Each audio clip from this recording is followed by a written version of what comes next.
Assalamualaikum semua. Apa khabar hari ini? Saya harap semua sihat ya.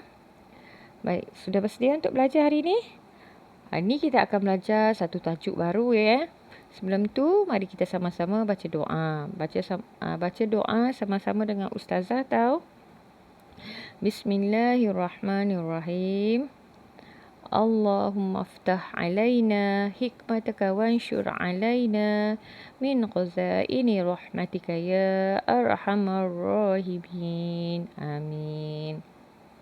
Baik, tajuk pelajaran kita hari ini ialah ilmu dituntut, adab dipelihara. Okey, semua dah sedia dengan buku teks? Dah tengok ke belum? Okey. Baik, kita akan belajar tajuk adab di buku teks muka surat 128. Okey, tajuk kita yang tadi Ustazah dah sebut, ilmu dituntut, adab dipelihara. Perhati dan baca. Okay. Dalil nakli. Okey. Ikut Ustazah An Anas bin Malik radhiyallahu anhu qala Rasulullah sallallahu alaihi wasallam talabul ilmi fariidatun ala kulli muslim. Riwayah Ibnu Majah. Maksudnya dari Anas bin Malik radhiyallahu anhu Rasulullah sallallahu alaihi wasallam bersabda, menuntut ilmu ialah fardu bagi setiap orang Islam. Hadis ini diriwayatkan oleh Ibnu Majah. Okey. Nyatakan kelebihan orang yang berilmu berbandingkan dengan orang yang tidak berilmu. Awak boleh nyatakan tak? Apa beza orang ada ilmu dengan orang tidak ada ilmu? Ya, orang yang ada ilmu, hidup dia akan lebih berjaya. Okey. Baik. Ini adalah hadis Nabi berkenaan kepentingan menuntut ilmu. Ia adalah fardu ke atas semua umat Islam. Kita sambung lagi. Kita lihat pengertian. Okey, pengertian apa? Ilmu fardu ain dan ilmu fardu kifayah. Okey. Dia terbahagi kepada dua, iaitu fardu ain, fardu kifayah. Kita tengok ilmu fardu kifayah. Apa itu maksud ilmu fardu kifayah? Ilmu yang wajib dikuasai oleh setiap umat Islam. Okey. Kalau orang tu beragama Islam, memeluk Islam, ilmu ini dia wajib pelajari. Okey, contohnya solat fardu. Lagi apa yang umat Islam, yang kita orang Islam wajib lakukan, yang kita wajib menuntut, iaitu belajar membaca Al-Quran. Itu wajib belajar baca Al-Quran. Okey, membaca Al-Quran itu sunnah. Tapi belajar membaca Al-Quran itu wajib. Maknanya kalau awak belajar baca Al-Quran, belajar baca Iqra, sampai awak pandai baca Al-Quran, itu maknanya awak telah melaksanakan ilmu fardu ain.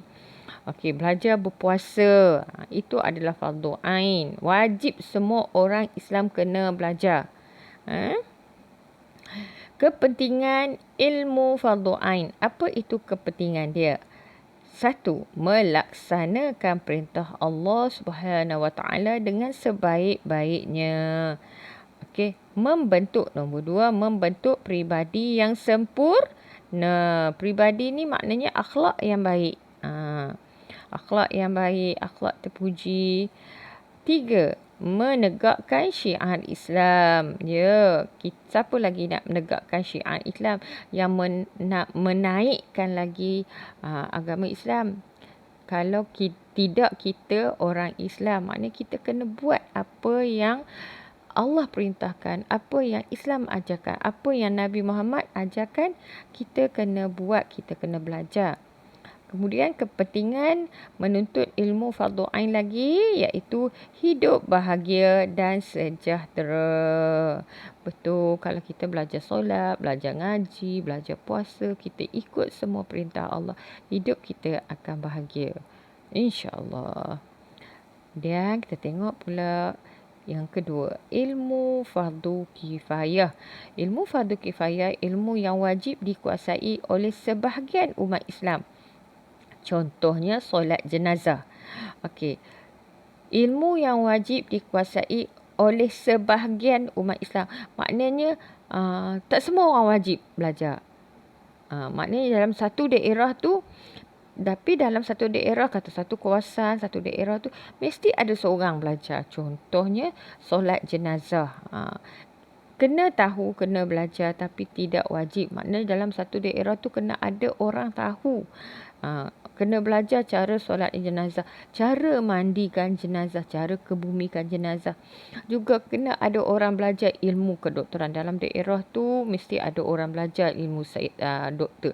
Ada orang belajar ilmu nak jadi cikgu. Okey, ada orang belajar macam mana nak jadi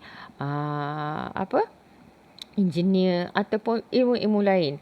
Maknanya ilmu macam ilmu awak belajar matematik, sains, bahasa Melayu, itu adalah ilmu fardu kifayah. Maknanya tidak wajib pada semua orang, tapi sebahagian daripada manusia, sebahagian daripada orang atau manusia yang satu daerah tu, okey, kena belajar. Kalau fardu ain ni setiap orang Islam wajib belajar. Ilmu fardu kifayah sebahagian je belajar. Tapi kalau kata satu daerah seorang pun tak ada belajar, maknanya semua orang berdosa. Okey. Kepentingan belajar fardu kifayah, mewujudkan masyarakat yang bekerja sama. Okey. 2. Melahirkan tenaga pakar dalam pelbagai bidang. Macam Ustazah katalah, ilmu doktor, ilmu nak jadi polis, ataupun ilmu nak tanam pokok, berkebun, semua kena ada ilmu.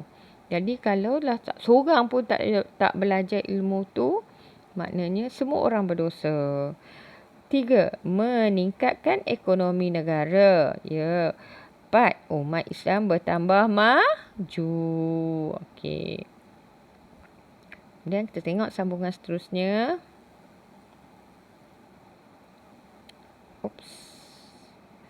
Okey, baca dan amal.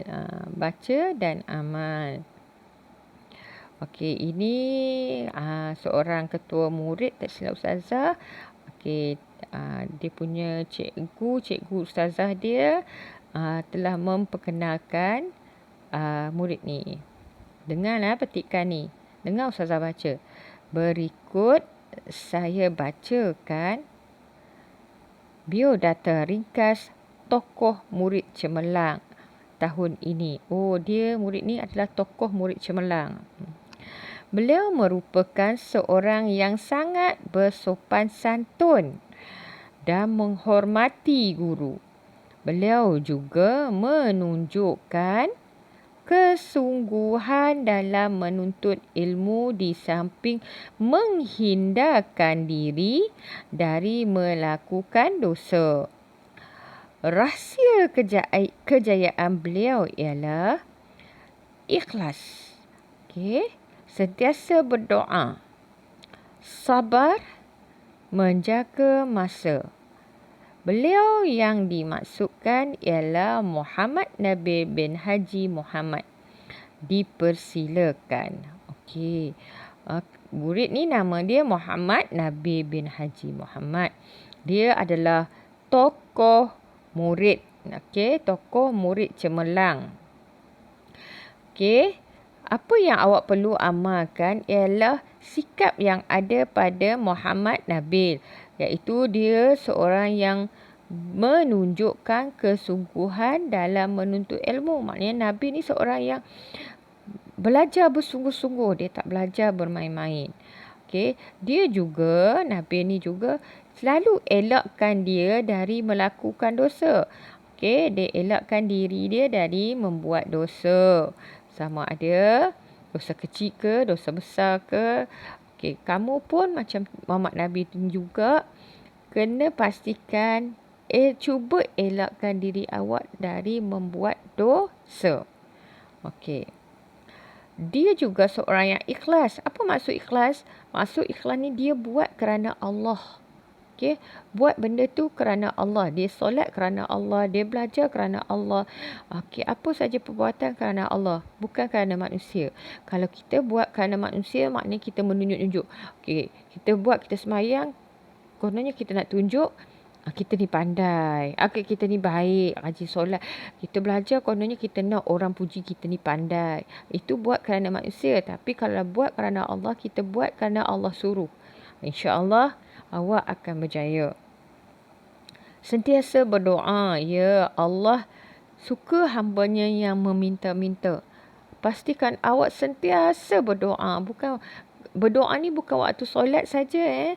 Awak pun boleh berdoa bila-bila masa di tempat yang sesuai. Jangan masuk tandas, duduk dalam tandas dalam bilik air awak berdoa pula. Atau pergi tempat hiburan yang ada muzik kuat-kuat, masa itulah awak nak berdoa. Tak boleh, tak sesuai. Awak kena waktu yang sesuai. Contohnya lepas awak solat fardu, selepas awak solat sunat, waktu tengah malam, waktu awak bermusafir, makna awak dalam perjalanan ke tempat yang jauh, awak berdoa. Itu antara doa masa yang mustajab. Okey, sentiasa berdoa. Doa apa saja yang awak nak minta dengan Allah, baru minta dengan manusia. Okey, sentiasa sabar. Kalau tak sabar, macam mana nak berjaya? Buat kerja sikit, buat kerja rumah sikit, cikgu bagi, latihan cikgu bagi, dah penat, tak larat. Macam mana nak berjaya? Jadi, bila belajar, kita kena sabar. Memang penat, memang letih, tapi itulah punca kejayaan awak, bersabar. Okey. Menjaga masa, betul. Ini juga yang antara benda atau perkara yang penting. Awak kena jaga masa. Sekarang ni awak belajar kat rumah. Okey, kelas mula pukul 8. Kalau murid yang baik, dia akan selepas subuh dia dah akan dia solat subuh, dia akan mengaji dan dia akan bersedia untuk masuk kelas pukul 8. Maknanya awak jaga masa. Awak ikut masa yang cikgu bagi. Awak siapkan semua latihan. Awak tak tangguh kerja yang cikgu bagi. Itu rahsia murid berjaya. Okey. Seterusnya kita tengok ucapan Muhammad Nabil tadi. Ini soal jawab. Okey, mungkin pemberita tanya dia. Temu bual dengan pemberita. Okey. Tahniah atas kejayaan mendapat anugerah tokoh murid cemerlang tahun ini. Apakah nasihat anda kepada rakan-rakan yang lain?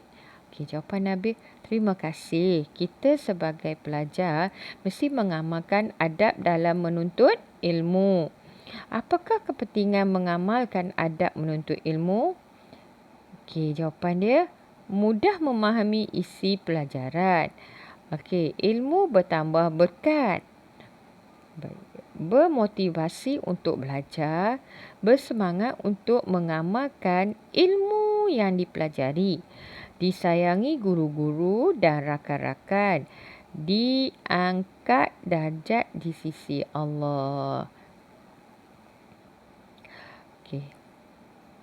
Boleh kongsikan doa belajar yang selalu diamalkan? Doa belajar. Allahumma aftah alaina hikmataka wanshur alaina min khazaini rahmatika ya arhamar rahimin. Terima kasih atas perkongsian. Kalau kita amalkan adab-adab menuntut ilmu, apakah kepentingan kita dapat? Pertama, kita mudah faham apa yang kita belajar. Lepas tu ilmu kita bertambah berkat. Kita sentiasa nak belajar. Bermotivasi ni maknanya bersemangat, bersungguh nak belajar. Lepas tu bersemangat untuk mengamalkan ilmu yang kita belajar. Kita bukan setakat belajar tapi kita tak amalkan. Macam awak belajar hari ni. Awak belajar adab belajar, cara belajar, apa ilmu fardu ain, apa ilmu fardu kifayah. Lepas tu macam mana cara kita nak belajar? Awak belajar, lepas tu awak amalkan lepas ni. Lepas ni belajar sungguh-sungguh. Jangan main-main. Jaga masa. Okey, barulah ilmu tu awak dapat. Disayangi guru dan rakan. Ya, kalau awak belajar bersungguh-sungguh, kerja semua awak buat, latihan awak buat, cikgu mesti sayang. Okey, diangkat darjat di sisi Allah. Memanglah sebab kalau kita buat apa yang Allah perintahkan, memang darjat kita tinggi. Bukan setakat pada manusia, tapi juga yang penting darjat kita di sisi Allah adalah tinggi. Okey. Dan doa belajar memang kita akan baca setiap kali kita belajar. Bukan semestinya awak belajar agama bahawa awak nak baca doa belajar ya. Semua pelajaran bila awak nak belajar, awak mesti baca doa. Kenapa baca doa? Kerana kita nak minta dengan Allah biar kita pandai. Okey, itu saja berkenaan dengan tajuk pelajaran kita hari ini. Ustazah harap awak fahamlah penerangan yang Ustazah beri. Okey, kalau awak tak faham, awak boleh ulang balik video ni. Okey, kemudian sebagai aktiviti awak untuk hari ini, latihan awak, Ustazah nak awak buat latihan pada muka surat 124. Okey, latihan dia macam ni. Ilmu dituntut, adab dipelihara. Okey, isi tempat kosong. Macam mana nak isi tempat kosong? Okey, ini jawapan yang diberi. Awak pilih dan awak tulis di sini. Okey, senang saja. Okey, kat mana awak nak rujuk? Senang saja. Rujukan awak. Awak tengok balik video ni. Okey, muka surat 128. Ini rujukan awak.